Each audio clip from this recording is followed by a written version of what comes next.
In this video, I'm going to show you how to connect N8N to Ollama.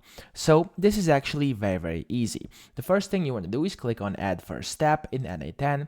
You want to search nodes and you want to type in Ollama. There we go. And then you want to select either the model or the chat model. So we're going to go with the chat model. And then you want to basically select your credentials by clicking over here and clicking Create New Credential.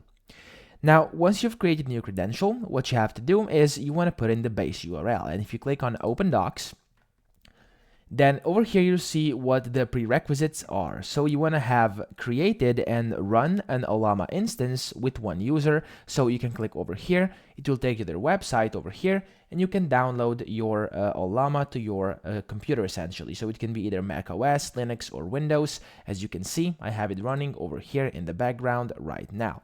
Now, once you have your Ollama installed, what you can then have to do is, as it says over here, you will basically have to have your base URL set the same as on Ollama. So the base URL is going to be this, and this one is going to be set as default. Okay, so in case you've never changed anything, leave it like it is. So 11434, 11434. This will be automatically filled in, and after you're done, basically just run a language model like it says over here.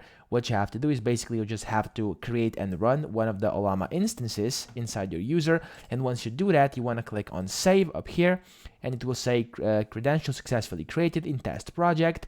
Basically, if you have this thing over here, couldn't connect with these settings, you can just basically press retry. I rarely do get this, but sometimes it does happen. So yeah, that's pretty much it. That's how you connect N8N to Ollama. I hope this video helped you out. If it did, please subscribe to the channel and help me out as well.